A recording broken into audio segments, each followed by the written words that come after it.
the founding chairman of the Unique Identification Authority of India and the chairman and co-founder of Infosys. Thank you so much, sir, for taking out the time to be here with us today. Today's discussion is going to focus on the transformation of technology in the world and the role of India in this revolutionary journey.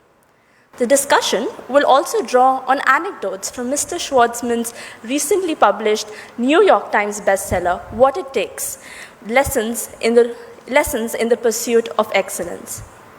This event will truly be one to remember.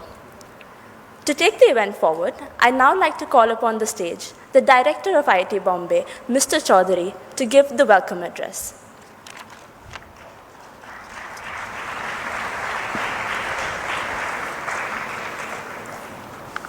Good evening, distinguished guests, visitors, my faculty colleagues, and students. We have a great evening lined up for all of you. We'll be hosting two of the most interesting personalities right here during their conversation. On behalf of IIT Bombay and on my personal behalf, it's my pleasure to welcome Mr. Stephen Schwarzman, the founder and CEO of Blackstone Group and one of the most distinguished philanthropists of our time. I also take this opportunity to welcome Mr. Nandan Nilekani, co-founder of Infosys, a pioneering technocrat responsible for creation of Unique Identification Authority of India, a philanthropist from whom IIT Bombay has benefited tremendously, and above all, an alumnus of IIT Bombay. The journey of IIT Bombay is quite similar to those of both of our distinguished visitors this evening. From a very humble beginning of about 60 years ago, today, IIT Bombay boasts of being the best STEM education center in India and also has an excellent reputation worldwide. About 60% of our students are in the graduate school. We also have the largest number of PhD graduating in these particular areas in India. Our alumni, they have distinguished themselves through their accomplishment in diverse areas all over the world. We also have a great entrepreneurial ecosystem in the campus. And we also strive to produce the best educational experience that our students can have in our campus. But we still have miles to go before we can catch up with the very best in the world and to be able to also meet the societal obligations and expectations of the country. Looking forward, we must say that all of you have distinguished yourself in your life, in your career. We need your help and support and guidance in taking IIT Bombay collectively to a higher level. And with that, I must end my talk by welcoming you all to this evening. And I hope that you will enjoy this evening when two of the greatest innovators are actually in conversation. Thank you very much.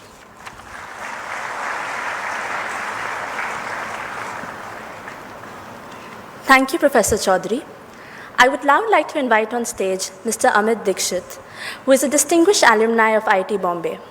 He is currently the co-head of Asia Acquisitions and the head of private equity in India for Blackstone. Please give a huge round of applause for Mr. Dixit.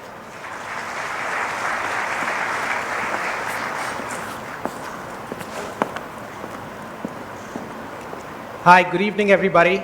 Thanks a lot for coming. Really appreciate all of you coming from all over Mumbai. Some people out of Mumbai, and coming all the way to Powai is not easy. I want to first thank my wife for not planning a vacation in December, because I showed up at an IIT alumni lunch. I happened to meet Professor Chaudhary for the first time, and I discussed Steve's visit in India. And that's how this whole idea germinated. We thought it would be an outstanding opportunity to get Steve to talk about his passion, artificial intelligence, with Nandan, who also has a huge passion for artificial intelligence. So that's how this idea germinated, and here we are.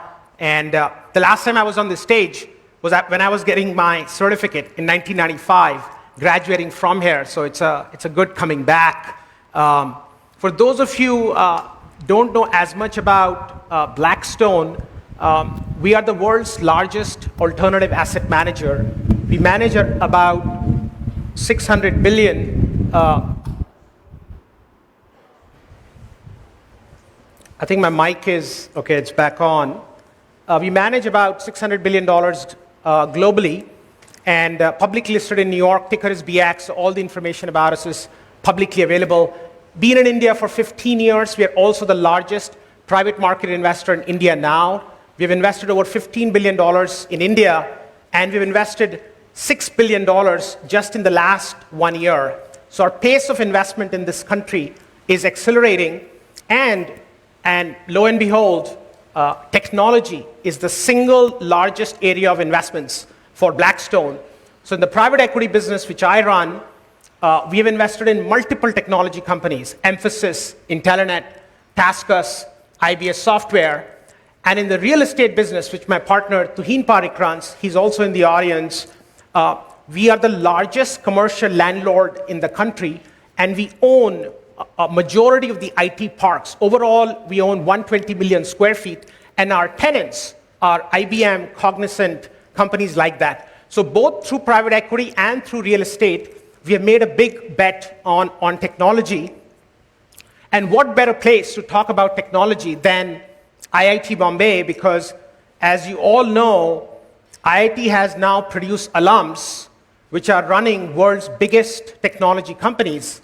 So the CEOs of Google, of IBM, Adobe, and several others are IIT alums. And I thought this was the right place to have a conversation around technology, and the right place with the right people. So Steve Schwarzman, who's the co-founder, chairman, and CEO of Blackstone, he started Blackstone 35 years back, and building Blackstone in one of the world's largest companies now with a $75 billion market cap. Steve, in his personal capacity, is very passionate about artificial intelligence. So he has donated last year $350 million to MIT to start an artificial intelligence program after his name at MIT. Also, he's very passionate about education and making sure the giving culture is there. So he has made similar donations to Oxford, to Tsinghua University, to Yale, to Stanford, and he's written a book now, which I highly encourage all of you to read. It's on your copies are right there. It's a book about his life, his career, and it's a book for everybody, how to be successful in whatever you choose to do. So I thought this would be a great opportunity for Steve to talk about his life lessons, and he'll be having a conversation with probably one of the most famous IIT alums, Nandan Nilekani, who's a technologist his entire career, now the chairman of Infosys, which is a $45 billion market cap company in the Indian IT services space. And on the personal side, Nandan is also funding a lot of artificial intelligence work that he's doing. So that's all I had to say, and I'm sure you're waiting for the chief guest. So with that, let me welcome Steve Schwarzman and Nandan Nilekani.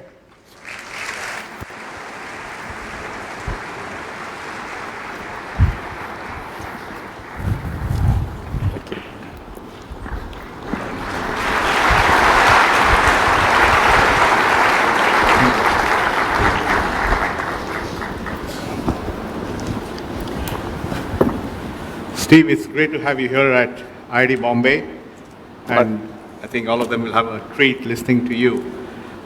First of all, let me say that your book is very, very readable, and I think you've been honest, you've put it all out, great anecdotes and great lessons. So what inspired you to write this book? Well, part of it had to do with getting older. And what happens as you learn things yourself over a long period of time. I started our business 35 years ago. You actually make sufficient number of mistakes that you'd like to help other people not make the same mistakes. You may make others, but you shouldn't make the ones we did. And I thought it would be really useful to describe how you get to do things, create things, grow big things, figure out how to interview other people, how to imagine great things and make them happen. But when you started 35 years back, did you imagine that you would create this phenomenal company, the world's biggest PE firm, multi-class firm? You know, not really. We had a strategic plan, which to show you our lack of imagination, we're still executing. And the plan was pretty simple. We would first go into the M&A advisory business because you didn't need any capital, and people paid you millions of dollars for talking. So I would recommend to you, if you can talk and have people give you millions of dollars, you should try it. The second thing is we wanted to go into the private equity business, which we did. And the third thing is we wanted to always adapt to new things. And so we set up a concept in our strategic plan called affiliates, where we would go into financial businesses at a time that we thought that particular investment strategy was so easy to be successful that even I could do it. And we had two other criteria. The first is that we'd be able to attract someone who was a 10 out of 10 to run that business, somebody who was a world scale individual. And the second criteria was that the business itself would generate intellectual capital such that it would make our existing businesses stronger. So I guess we were like early in the data business, but we didn't call it data. I call it intellectual capital. And the more of it you have, the easier it is to be successful. You know, one of the things is that you talked about hiring people who are 10 on 10. And, you know, I mean, it's logical to say we should hire people as smart or smarter than ourselves. But in reality, that doesn't happen. And, you know, organizations sort of decline because you hire people less smarter because you're insecure and so on. So you never fell into that trap. You always hired the best. So is that a key to building a great organization, is attracting people as smart as you or smarter than you? Well, I had a real advantage that when I went to high school, I went to a public high school, and I was in the class for the smart kids. The only problem was I was the least smart kid in the class. So my high school had about 950 people in each grade, and sort of the accelerated learners had about 35 to 40 people, and I was always consistently right at the bottom. So even though I ranked pretty well out of 950, that wasn't my relevant set. My relevant set were all these super smart people who probably went to IIT. And so I was always struggling. That's why you hired people from IIT. And well, I've gotten lucky, and I've gotten smarter. So I always recognized that other people were smarter than me. And even though I tried as hard as I could, I couldn't beat them. And so I never had any arrogance about maintaining a dominant position. I always felt, judgment-wise, I was quite good. But in terms of raw intelligence, other people were better. So getting all of us together was a winning hand. You know, one of the great anecdotes in your book, and I haven't heard of anyone else doing this, is that you called up the dean of admission at Harvard College. You were 17 years old. You went to a payphone, put a bunch of coins, and told him that he should give admission in Harvard. So where did you get that confidence as a 17-year-old kid in Philadelphia to call up the dean of admissions to say, you better admit me into Harvard? Well, I guess I wasn't shy. And I really wanted to go to Harvard because at that time, Harvard was regarded as the best school, and I wanted to go to the best school so I could have the best outcome.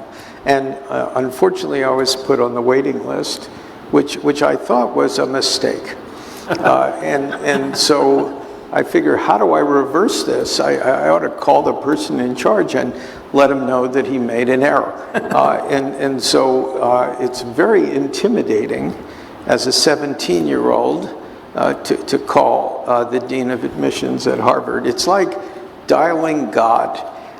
And how do you do that? Well, the first thing is you look in the phone book and find out what the phone number is for the admissions department. And I just called it.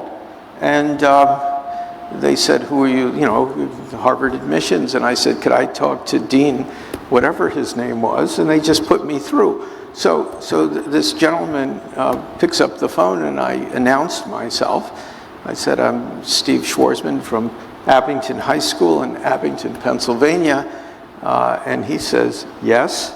And I said, I'm calling because I think you may have made an error, and I'm on your waiting list, and I think it would be really terrific if I were admitted. And he said, how did you ever get to me? He said, I don't talk to students. And meanwhile, I'm putting these quarters into the phone, which then we didn't have cell phones, so they were pay phones, and every time you put a quarter in, it would make a noise, like ba-bump, ba-bump. And I thought this was going to be a long conversation, so I had all these quarters in my pocket, only to find out that the dean was not as interested in a long conversation as I was. And he said, well, where else did you get in? I said, well, I got into Yale. He said, well, Yale's a fine school. I'm sure if you go there, you'll have a good time. I said, I'm sure I will too, but that wasn't why I was calling. I wasn't calling for advice. He said, well, the problem is that we've had a very high yield this year, and no one will be getting into Harvard off of the waiting list. So this was a problem I did not know how to overcome. And so he said, I feel really sorry, but I'm sure you'll have a good time at Yale. At which point, I was soaking wet. I was so nervous. Who calls somebody like that? Only a truly desperate person. And I failed. And I remember walking away from the payphone. My shirt was stuck to me because I had so much nervous perspiration. But that was a big mistake. They should have admitted you to Harvard. Well, that's what he said years later. He wrote me a note. It was a funny thing. We were talking beforehand, and a friend of his was in to see me for business, and he was a member of the Harvard Corporation, which runs the university. And I told him the story, and he said, well, the dean that time was Dean so-and-so, and I recognized the name. He said, would you mind if I told him this story? I said, no. I mean, what do I have to lose? I mean, it's a long time since I went to college. So a few weeks later, I got a letter from that former dean of admissions. And he said, Dear Mr. Schwarzman, so-and-so told me about this conversation that you had called me in 1965. He said, I remember that phone call. And I remember it because I never got a phone call before or since from a student in the midst of admissions. And I remember I told you there was no room, and I assume you did go to Yale. Now, he said, I started reading about you about 30 years ago, every time you did something big or so forth, and then you gave Yale $150 million. So he said, I realized it was one of the worst admissions mistakes I'd ever made. And I just want to tell you, it's hard when you're dean of admissions and you're dealing with 17-year-olds. You don't quite know which one's going to make it. He said, you told me you would. I guess I should have listened, but there was no room at the inn in any case. So that was my Harvard story. I think, the thing that comes out from your book, one is this supreme self-confidence. You call him the dean of Harvard and all that. And the other is, your drive. Here you are. You don't need to do this. You have everything you can have and want to have. But you still get up in the morning and run like it was 50 years back. So what keeps you going? Well, it may be a lack of maturity. I'm not sure.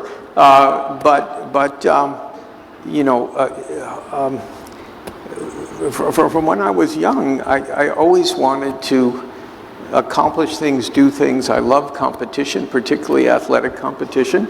And those of you in this audience who are younger than the two of us, which is almost everyone, will find that your personality, if you're grounded, doesn't really change. And things that you accomplish are irrelevant because all that matters is what you're doing now and what you're doing next. And if you live that way, as we were talking, you still think you're like 38 or something, even though you're not. And that enthusiasm, that application, the idea of a continual invention and creating new organizations and doing things is, no one has to reward you for that. It's its own reward. It's fun. It's expressive. At some point something bad physically happens to everybody. You can't stop that. But in the meanwhile, you can have the same amount of energy, the same amount of vision, if not more, than you had when you were younger. And it makes the day just completely, sort of disappear every day. And you can take risk, but the risk is much less because you actually know yourself and situations better. It's fun. So I think all the people in this room will benefit from this, the fact that, you're really a model for how to keep going.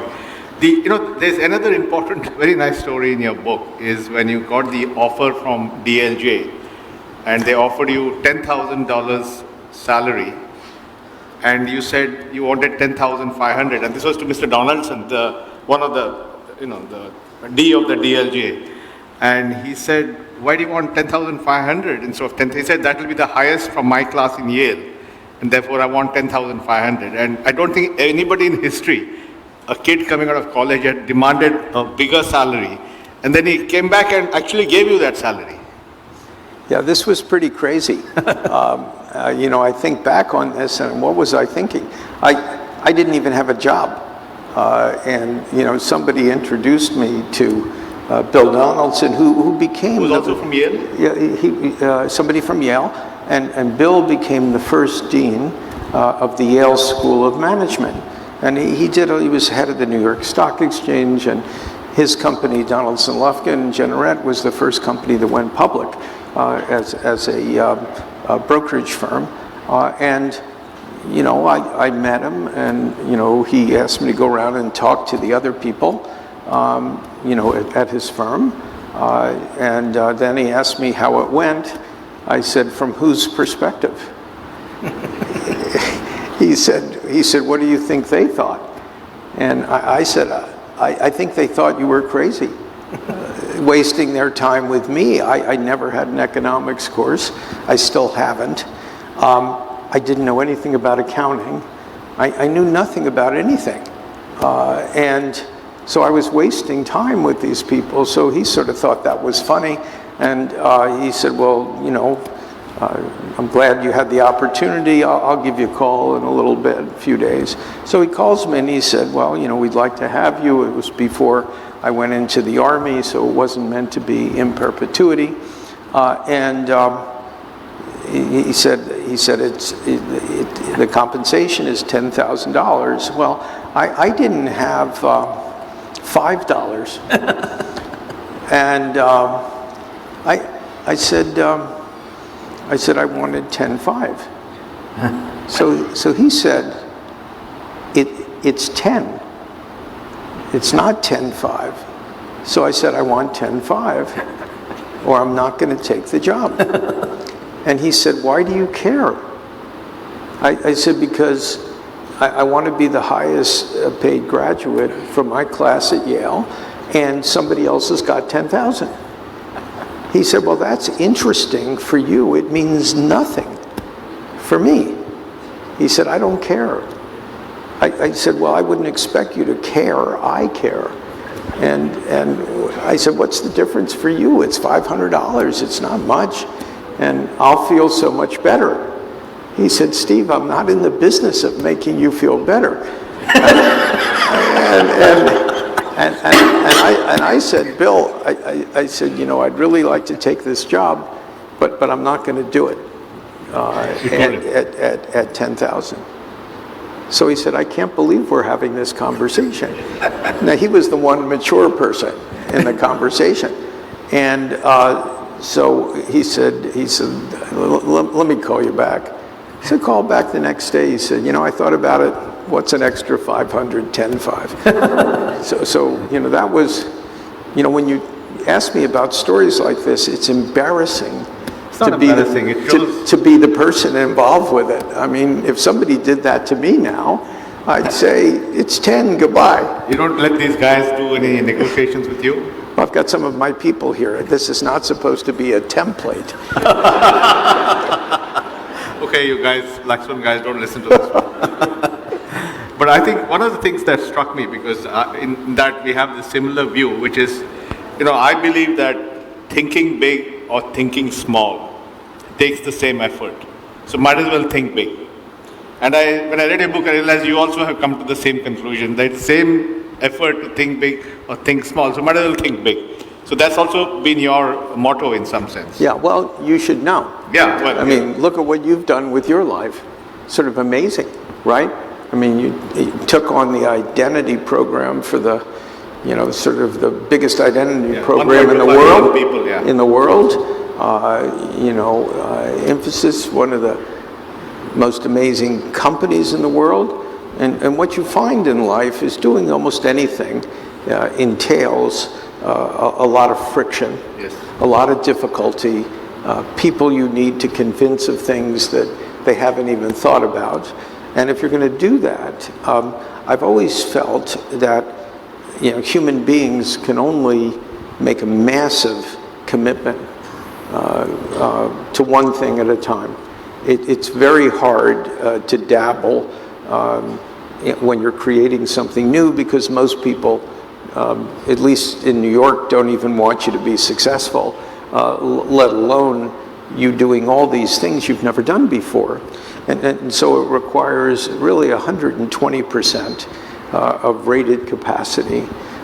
And if you're going to do that, you better find something wonderful to do that can be expanded, because you also can recruit people better if you have something of real scale. And if you're pursuing something of real scale, typically it's something that somebody else hasn't done. So it demands even more effort.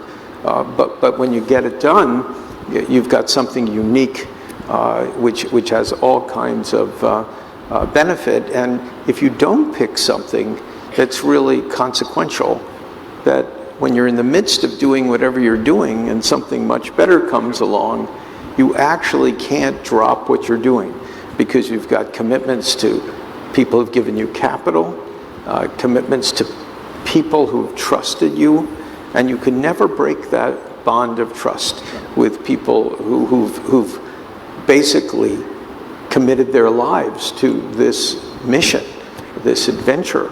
And so once you pick something, you're more or less stuck with it. And so you have to be extremely careful about what you pick in life, because you could miss something much better. And it's hard to not to commit for something if it's sort of good enough. So what you... It's sort of like, marrying the wrong person because it's good enough. You know, that's a mistake, by the way, you only made once. But I think, as you said, I think being focused and also not doing things is equally important. Yes. Maintaining the clarity of focus.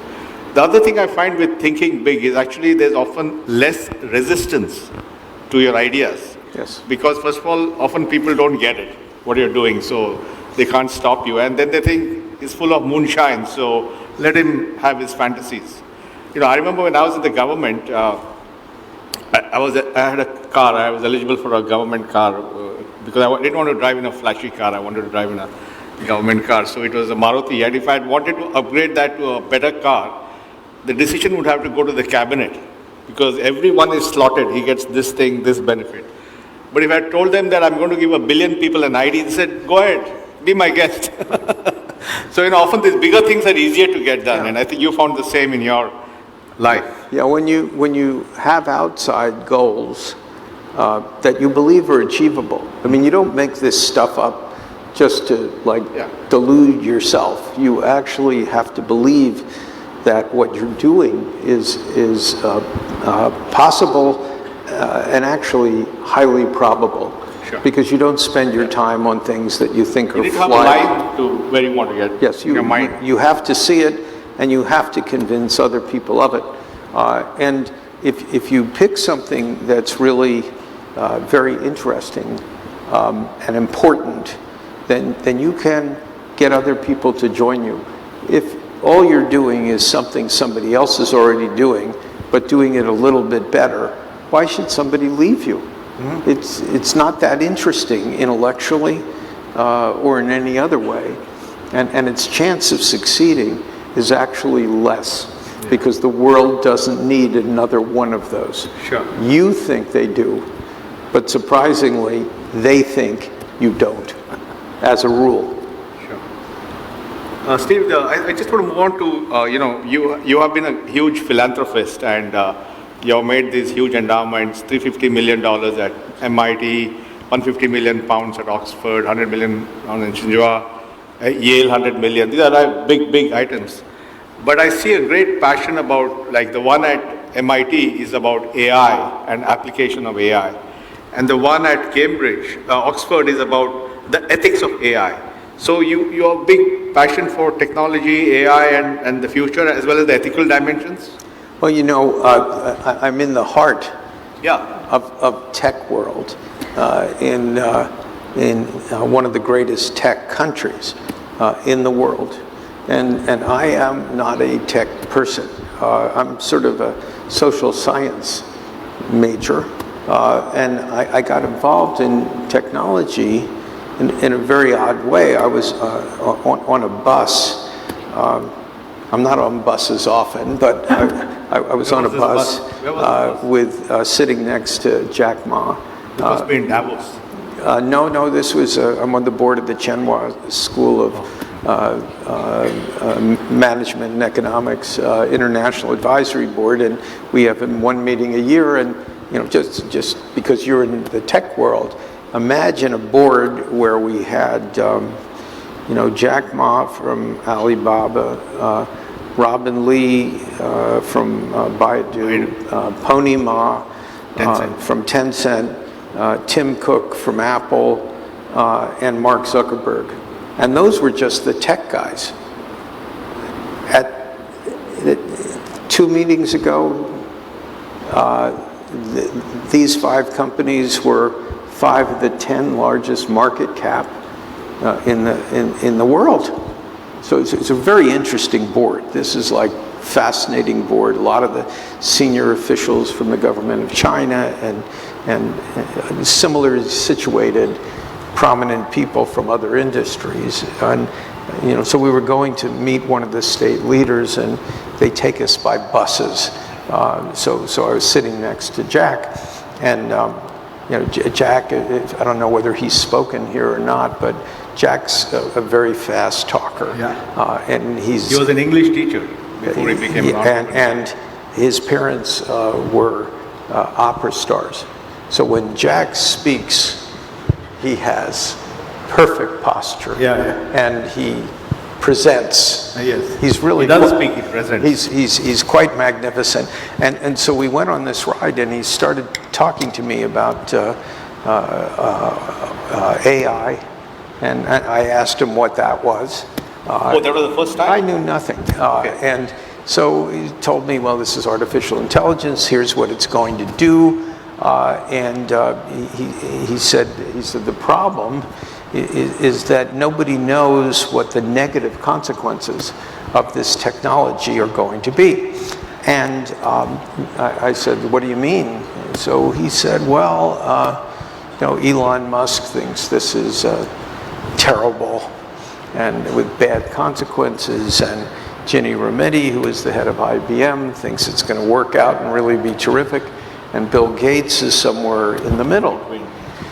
And I'm thinking to myself, how could such a consequential technology have such ambivalent understandings with all these famous people? And just by the luck of the draw, I knew all those people, right? So I could talk to them, and it became very clear that what people were worried about, among other things, besides bias on algorithms and things like that, is that if the technology was introduced in a very haphazard way, that at least for some period of time, you could have very significant unemployment issues. And if that came to pass in democracies, that could be very destabilizing to a democracy. And nobody was even thinking about these issues. And so I started thinking about them just because Jack started me on that journey. I didn't start myself. I just pursued the journey.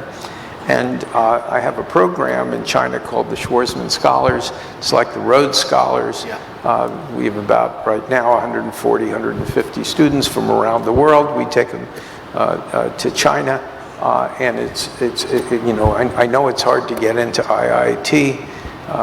Schwarzman Scholars is about 3%, but our students are, from places that have 5%, like Harvard and Stanford and MIT and so forth. So I've gotten to know the heads of all the major universities, certainly in the West, and I just happened to be visiting the head of MIT.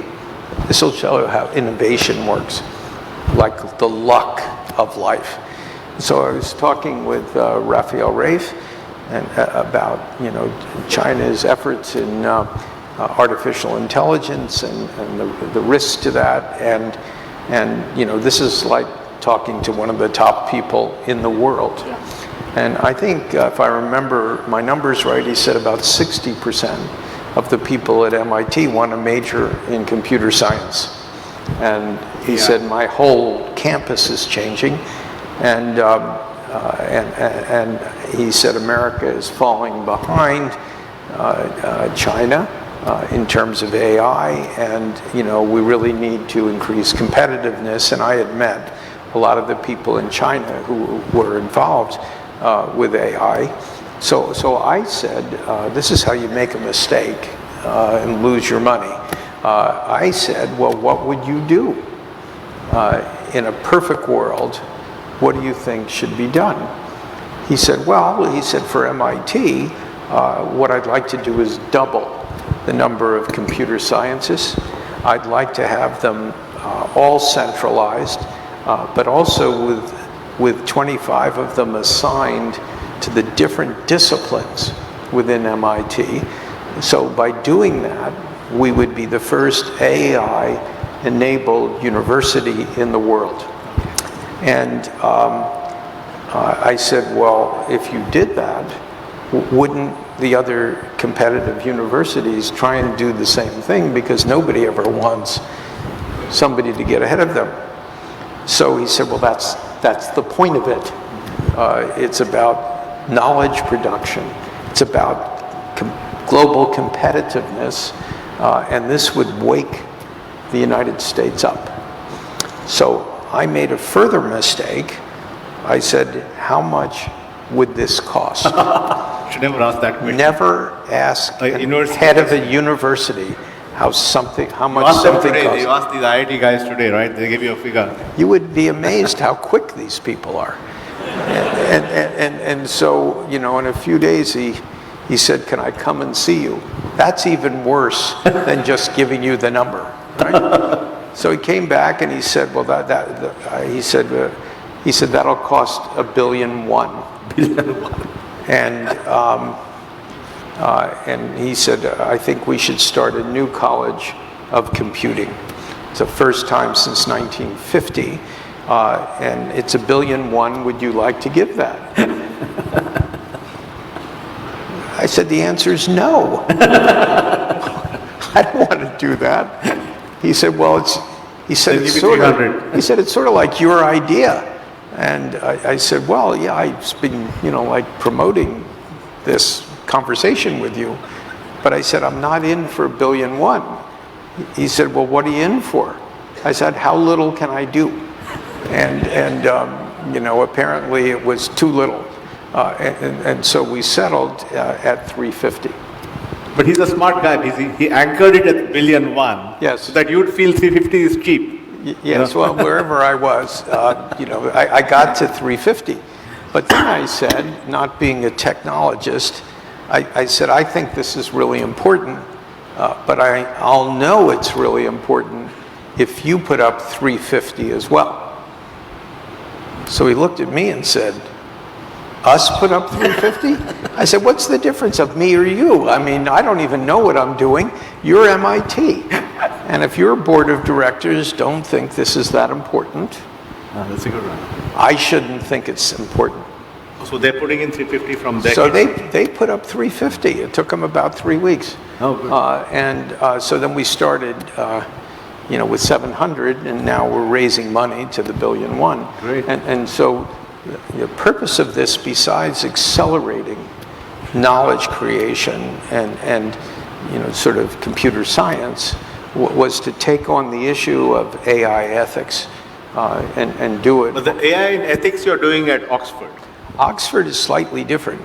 As you might imagine at IIT, this is primarily a science-based university, one of the best in the world. MIT is similar, except they've added a little bit of liberal arts. But when I started getting involved with Oxford, they've been doing the humanities for about 900 years. They're ranked #1 in the world.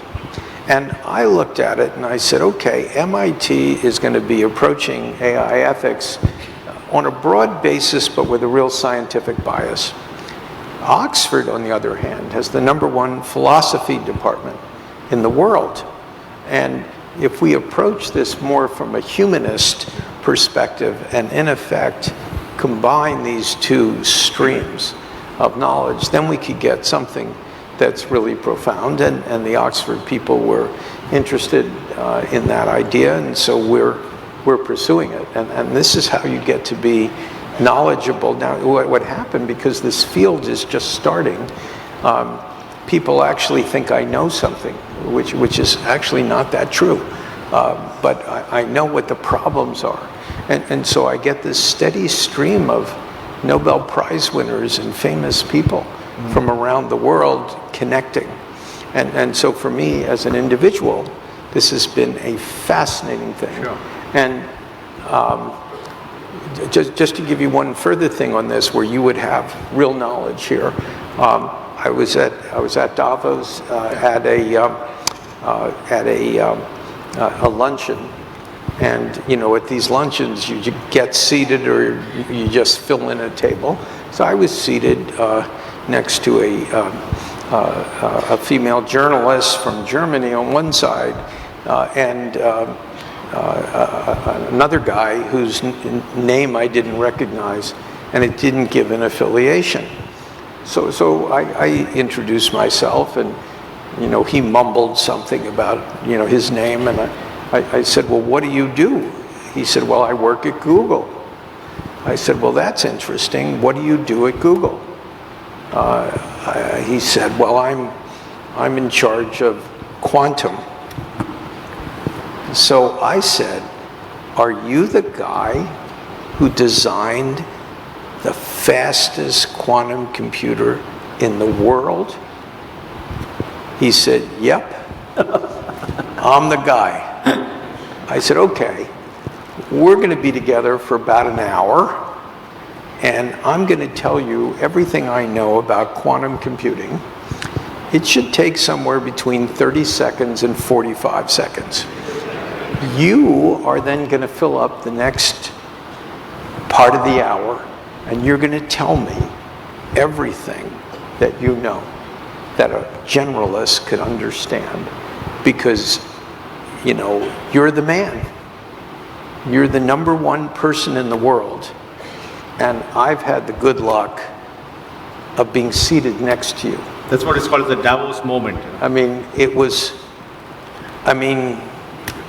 for somebody like myself, this is like just such a unique gift intellectually, to have a guy talking about how materials are going to change with quantum, and what he's going to be able to achieve with battery technology. And he started talking about airplanes flying on batteries. I thought you used to have those trucks that you filled the things up with, and they had these, you know, sort of hydrocarbons. He said, you won't need that anymore. Not necessary at all. And so planes are going to completely change. And I said, what about encryption? Because for people interested in any type of security issues, you know, the concept that another country gets quantum and can break your encryption for all communications, military applications, and so forth, is really a very scary concept. And Steve, let's just switch tracks and talk about Blackstone in India. Not many people realize that you are the biggest owner of commercial real estate in India. that's true. And with a team of 20 people or something like that. And we have 700,000 people who are in the buildings, Okay. and we're working on doubling our And you size. also have a lot of tech investments in India, like Infosys and others. So, are you bullish on India? Well, I think a bullish long term, certainly India has been a great market for us, both in private equity and in real estate. India's growth rates, have gone down recently. Inflation has gone up, and there's an issue, of course, with the banking system and lack of liquidity and extension of credit being constrained. The way economies work is pretty simple. You need to have very healthy financial institutions because economic growth is really correlated with credit extension. And if your financial institutions aren't in great shape, then they can't lend as much, people can't borrow as much, they can't spend money they don't have, and economies just slow down. And this happens all over the world. In most countries, in my career, which is now distressingly like almost 50 years, I've seen a lot of stuff, and I know that you can't have a healthy patient if their heart isn't really healthy. And so the financial system in any country is that heart, and so. But you have this famous saying. One of your percepts is "Don't lose money." Clearly, the Indian don't lose money. Yes. That's your. Yes, I do not recommend losing money.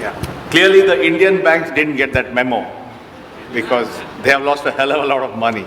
Yes. Well, What is your advice to these guys? What I found is you typically don't get many opportunities to lose money. You don't get. After you start losing it, people find you less interesting as a human being. And so what happens around the world when you have situations like that, you typically have to, it's a financial term, charge off those losses. In other words, you don't make pretend those losses haven't happened. You get rid of it, and what you have to do is attract capital to basically allow the institutions to sustain those losses, and those losses typically are with loans that aren't paying interest or paying their principal back. So by making new loans that are better, the institution makes more money and everything works. So there are a lot of different mechanisms. Take a class for all our bankers. There's a lot of different ways you can do that, but what's important, I have found around the world, is you have to do that. Yeah. When you don't, for example, the Europeans as a group, leave any one bank aside, but after the financial crisis, they did not take those hits. Yeah, and now the U.S. Did, partially as a result. U.S. growth rates are double, sometimes triple the European growth rates. The U.S. right now has probably the most conservative banking system, strong system in the world, along with the Canadians. And that allows us to grow safely. Yeah. And ultimately, I'm sure that India will follow the path of addressing that and fixing that system. I think Amit, we should have the questions from the audience. How do you want to do this?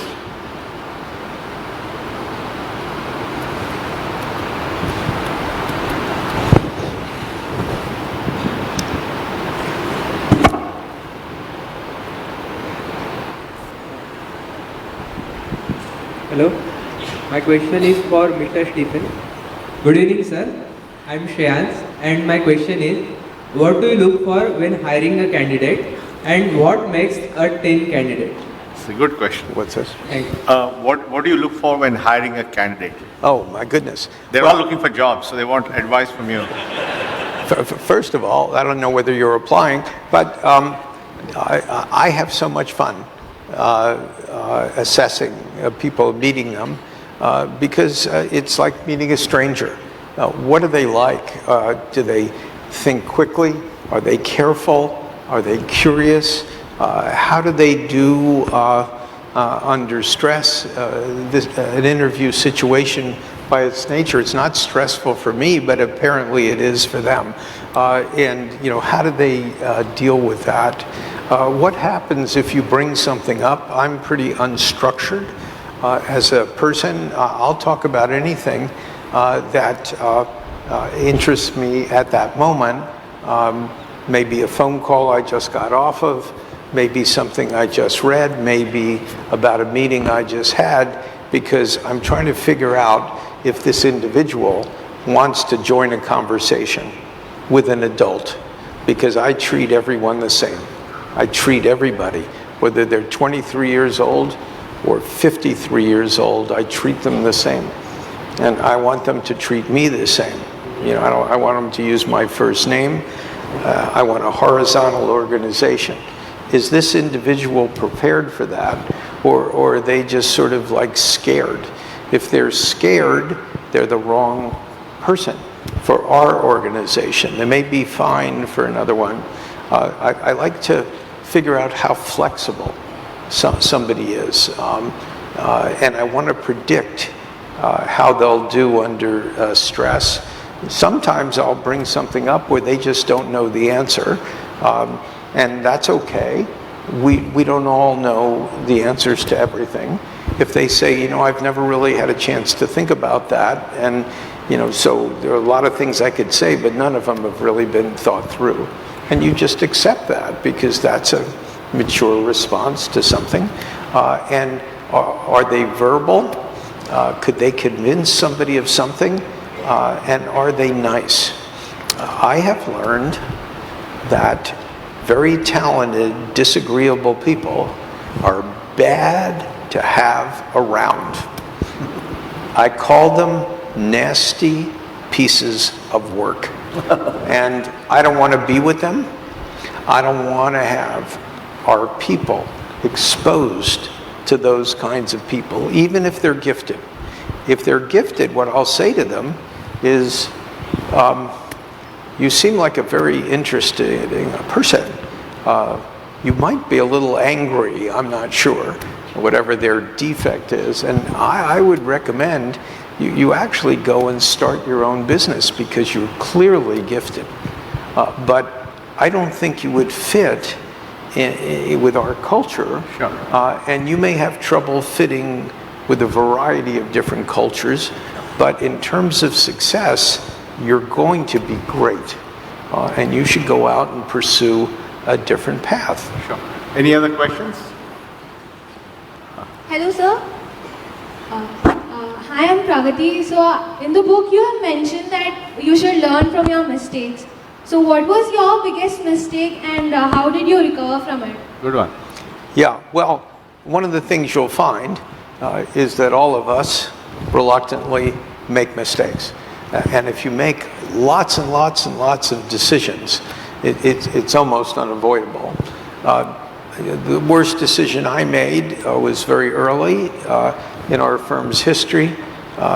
One of our new partners had an idea of buying a company in the steel distribution business, and one of the other partners heard that this was going on. We had no processes for making investments, and we had just started the firm. And the second partner said he heard about this idea and that it was terrible and that the company was just making inventory profits and was going to go bankrupt as soon as prices of steel went down. So that was somewhat disappointing to me because the first partner thought it was going to be great. So I didn't really know how to handle that, so I had them both come into my office, sit in front of my desk. I made pretend I was King Solomon, and I asked them each to display their intellectual wares.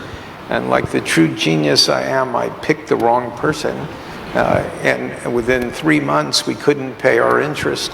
And after 6 months, the company was about bankrupt. And we put a little more money in it. We almost lost that money. And one of my investors called and asked to see me. And I had to go to see him. This is what happens when you lose money. When you make money, they come to see you. When you lose money, you go to see them. And so I went to see this gentleman and sat in front of his desk on a wooden chair. And he proceeded to scream at me. I'll spare you exactly what he said, but you know, the dumbest blah, blah, blah he's ever met was just a warm-up. In my family, no one ever raised their voice. I thought that was normal. Only when I got to college and met some other people did I realize that wasn't normal. So with this guy screaming at me, the way my receptors work, it was like multiplied 3 times. And it almost went on forever as far as I could emotionally take this on. And I realized when I was sitting there that my face was getting really red and hot. And I was so embarrassed, so shamed by this experience that I was going to start crying. And I said, I just can't let myself cry. I can't do that. I'm in charge of an organization. And so I didn't cry, but I walked out. I remember it was a sunny day in the fall. The office was right by the Hudson River. The trees were all turning different colors.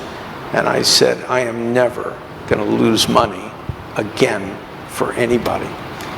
Never. I'm never going to sit in a situation like that of our making my personal failure And as a result of that, we designed a whole method of approving deals and writing with risk factors, with a team of really experienced people, debating each of those risks, how likely it was to happen, what the magnitude of damage to the project would occur.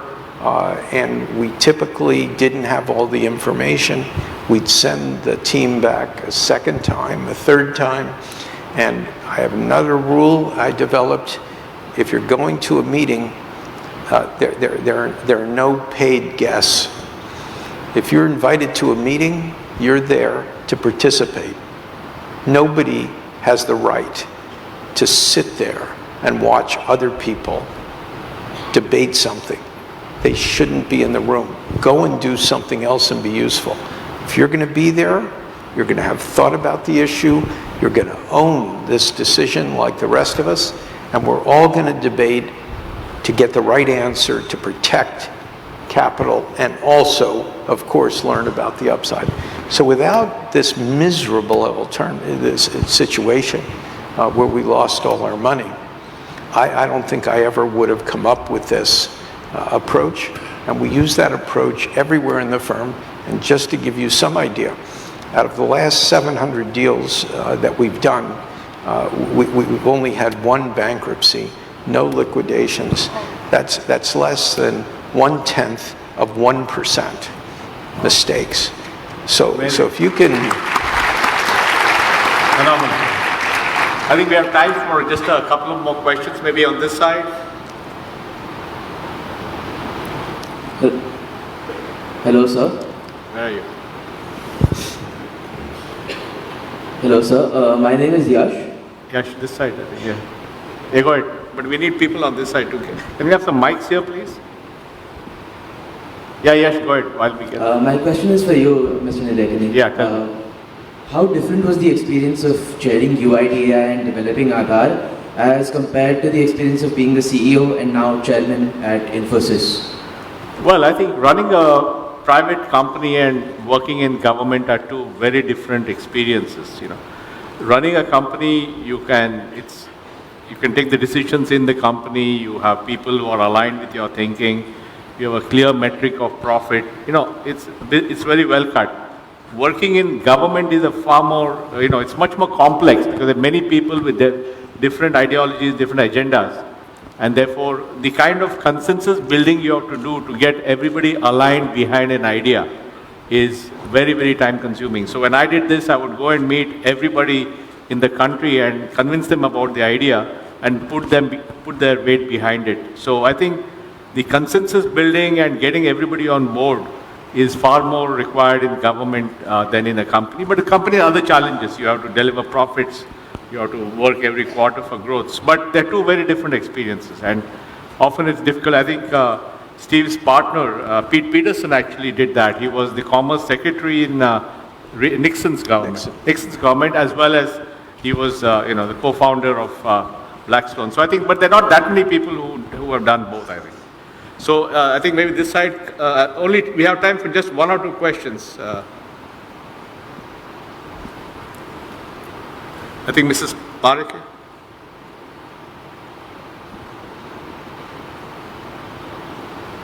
Can you get her a mic, please? No, I think use a mic, so I don't think you can. Can you get it fast? Okay, you have a mic. Why don't you ask? No, let's speak louder.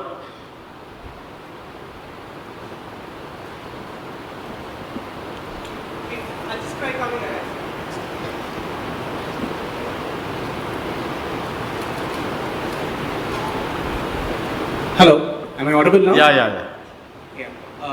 Mr. Nilekani, I had a small question for you, sir.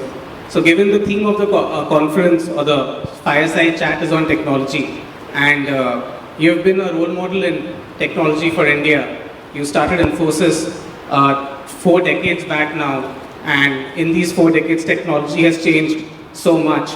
So how did you managed to sort of, ride this wave of disruption in the technology space and ensure that Infosys always remained ahead of the curve? Well, I think as Steve said, you have to, every day you have to keep ahead. Every day you have to watch the trends, see what's coming around the corner. You can't afford to relax. You have to be relentless in this because the pace of change is even higher. And, so I think you have to keep working at it. And also I think keeping your eyes and ears open and understanding and meeting lots of people, understanding different trends, and then synthesizing from that and trying to come with a point of view. So I think it's an effort we have to do every day to keep up. Otherwise, you rapidly become obsolete in this world. Can you have, if you have the mic, you can bring it to, Smita.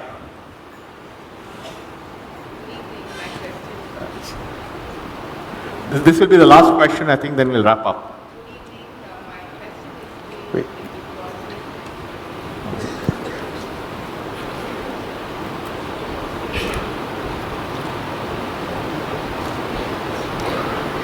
Can you hear me now? Yeah, please. Two questions actually. One is, what keeps you awake at night? He sleeps well, I think. Two, did you ever in your trajectory, in your personal career, have any kind of political ambitions? Yeah, what keeps me awake at night, awake at night are typically geopolitical risks and sort of internal politics in a country.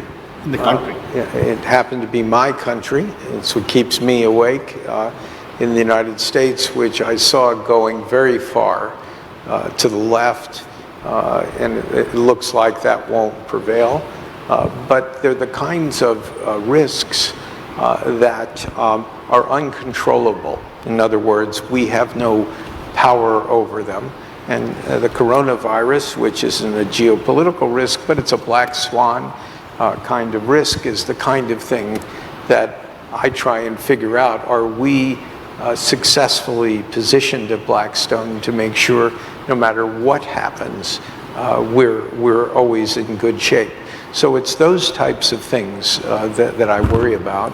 And to the extent that I can influence those at all, I try to get it involved.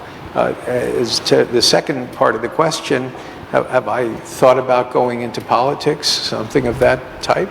The answer is no. In my country, that's a real contact sport. I think there are enough billionaires from New York in politics. What's that? There are enough billionaires from New York in politics. Well, we have one billionaire from New York who's attempting to run. But seriously, politics now has devolved into such a contact sport where people make things up about other people. It's really pretty uncivilized, and I think that when I was younger, I thought about doing that, and the world sort of changed. I do get involved politically at different levels on the national, for our government. I try and help them with trade agreements where I know the people, and people in our government don't know them in the same way. And I've been involved with the U.S.-China trade agreement and the new we call it USMCA, which is the NAFTA agreement, and I do some other things, and I've done that for different presidents, not just Republicans, which I am, but Democrats too. That's part of giving back to a country that's been amazing for me, and if I can help make it better in any way, I'm glad to do it. But being a full-time government official, actually, in a funny way, you have more ability to say what you think if you're not an official, because if people don't like it, they don't have to call you again, and your life goes on. If you're in a government, particularly in a democracy. It's very hard to take on whoever the president or prime minister is. Doesn't matter which country. It's just hard to constantly be saying, I don't agree with something. You lose your position at court when that happens. Well, I think we have come to the end of this program. It's been a wonderful interaction with Steve. It's been very inspiring. So let's give him a big hand.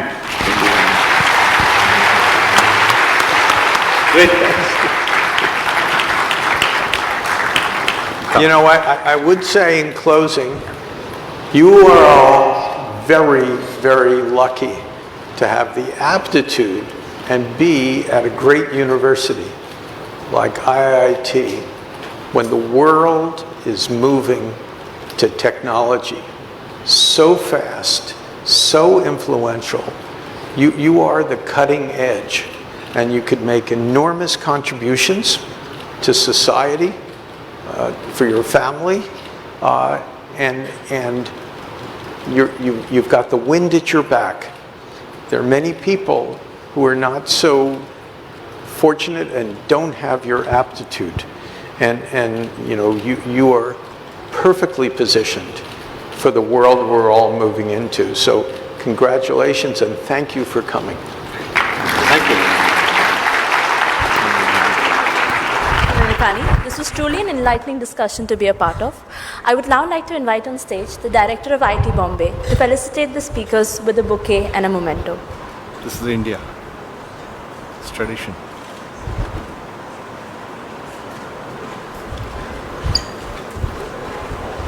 Wonderful talk. Oh, thank you. Really enjoyed it. Thank you for coming.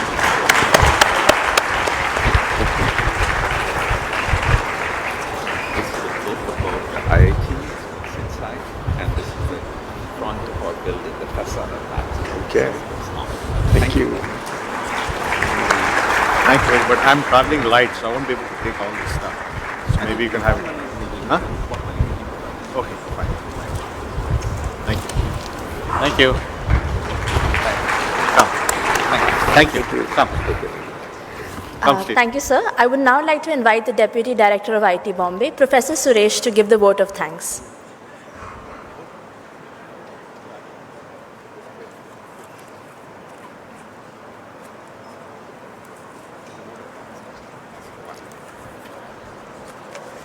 Well, ladies and gentlemen, you will agree with me that it has been an absolutely exhilarating evening, very stimulating, an extremely candid exposition of what it takes. It's my pleasure to thank, on behalf of the Institute, the guest of the evening, Mr. Stephen Schwartzman, and our distinguished alumnus, Mr. Nandan Nilekani, for taking time out to visit us and conduct this interactive discussion on the advances in technology and India's role in this journey. Mr. Schwarzman, I hope this will be the first of many more visits by you to our institute. And of course, it's always a pleasure to have Mr. Nandan Nilekani visit us. I also thank the distinguished delegates accompanying the guests for this visit to our institute. I extend my gratitude to the participating faculty, student and staff members of the institute, the public address system, CDEEP, Estate Office, Public Health Office, Security Section, IIT Bombay's E-Cell team, Public Relations Office, and all the teams of Blackstone who have worked tirelessly to make this event a grand success. Thank you very much.